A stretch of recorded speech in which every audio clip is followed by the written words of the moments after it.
They said that I borrowed 9,000 when I was in the Philippines. To protect her privacy, we call her Diana. She's one of more than 300,000 migrant workers here in Hong Kong. Diana is a rare case of a domestic worker winning a court battle against her employment agency. The agency that sued her, saying she defaulted on her loan, is now out of business. She won the case not only for herself, but also for many of her co-applicants. How much I will pay? Total 6,000. 6,000. Okay. After sign employer fee, pay 3,000. I pay 3,000. Another 3,000. Come back by salary reduction 2 months. I don't have any choice at that time because I don't have enough money. And this one is an agency that has a deduction. The United Nations refers to this type of debt bondage as modern-day slavery. Agencies charge both the employer and the employee. Most women looking for jobs can't afford the placement fees and are often forced to sign papers taking out loans they can't pay back. They didn't send me yet to my employers at the time because they told me that I need to be trained first. So I trained there for 2 weeks without any salary at all. I cook for the staff, I clean the agency. Then they tried to confiscate her passport. But what they're doing is they're holding on to it as basically leverage over the workers in order to make sure that the worker is afraid and unable to leave a dangerous situation. Hong Kong law states agency fees cannot exceed 10% of the first month's salary, but between the Labor Department, the police, and immigration, multiple jurisdictions are involved with no one held accountable. Indonesian officials have stopped issuing overseas visas, demanding better working conditions. They want higher minimum wages for foreign workers in Hong Kong. Others are cracking down on agencies that overcharge.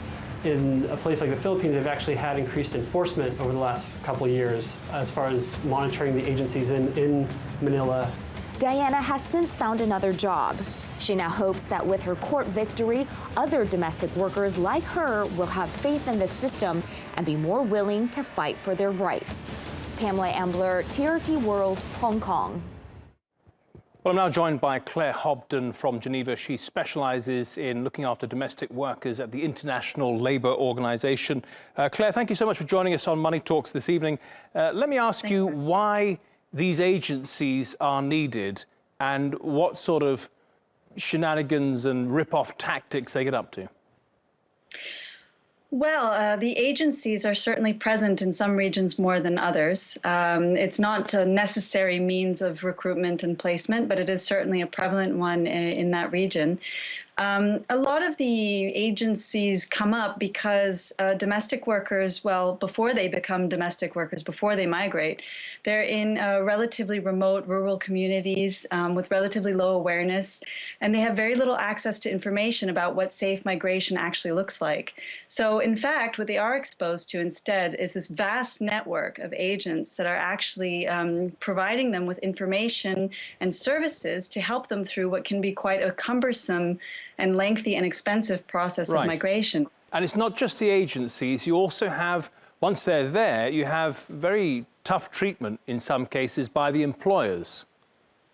Right. So when the domestic workers arrive in the country of destination, they're also unaware of what the laws and policies are in place. This is one of the problems that we see is the lack of effective protections that are extended to domestic workers. In addition to that, there's a prevailing social norm that domestic work is not real work, that it doesn't really deserve to have the status of, to have labor rights. So this is some of the issue related to Women's Day, being that it's women's work, that they're not really gaining access to these rights. The truth is, the maids or domestic workers in the Gulf and in Asia, sometimes they work 7 days a week. Sometimes they're on call 24 hours a day. Sometimes they can't leave the villa that they work in or the compound for months or even years. They've complained about that. It's absolutely shocking, degrading and exhausting for them. Who's really looking after them? Anyone? Well, yes, certainly. There are actors that are doing their best to rectify the situation. Which actors? the situations that you're talking about are often related to a lack of labor protections. Domestic workers organizations, unions around the world have come together to advocate for extension of labor protections and social protection to domestic workers. The International Domestic Workers Federation was founded in 2013 and now represents 500,000 domestic workers worldwide. And they work very closely with the International Trade Union Confederation, which has run a very important...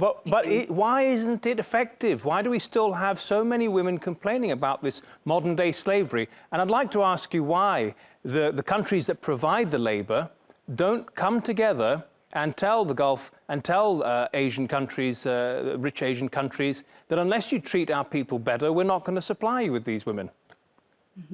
Well, there have been some improvements since the adoption of ILO Convention 189 in 2011 for decent work for domestic workers. There are about 70 countries that have taken action to improve the situation of domestic workers, and 23 have ratified the convention. But indeed, putting these rights into practice is where the real challenge lies. So some countries, as you're pointing out, the countries of origin, are in a particularly difficult situation to protect their workers abroad. So some of the measures that they take include banning domestic workers from migrating abroad. But we do find that, in fact, the recruiters find plenty of ways around these bans, and so they're not really effective. Instead, we really promote the extension of labor protections, not just in the country of destination, but also in the country of origin, because it puts the governments of these countries in a better position to negotiate with the country of destination. We protect our workers this way at home, so you should protect them this way in your country. Do you think that Western countries, which don't generally provide labour, or, sort of low-paid migrant labour, but they do deals with these countries, military deals and other types of deals, do you think they're hypocritical to do deals with these people while these countries while they're still treating the most vulnerable women so poorly?